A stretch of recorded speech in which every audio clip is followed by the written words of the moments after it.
Teen tällaisen pikku videon tässä näin, millä kerron, että mitenkä saatte äänet kuuluville Zoomissa. Älkää painako mikrofonia päälle. Tässä on pieni nuoli mikrofonin vieressä. Painakaa sitä.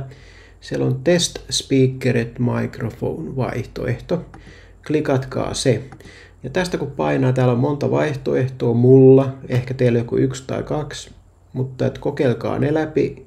Jos se ei kuulu, muistakaa laittaa tietokoneesta äänet päälle. Kokeilla vaikka soittaa YouTubea tai jotain muuta ohjelmalähdettä, että kuuluuko se tietokoneesta jotain edes.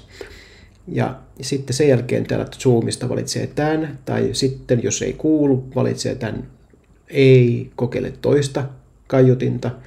Jos kuuluu, painakaa yes, jolloin menee tämä mikrofonikysely päälle. Eli puhukaa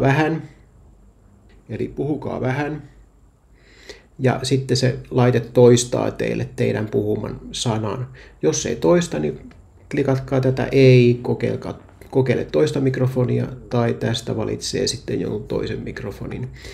Ja jos kaikki toimii siinäkin kohtaa, sitten valitsee yes ja end test, niin sitten pitäisi kuulua myöskin teidän Zoomissanne.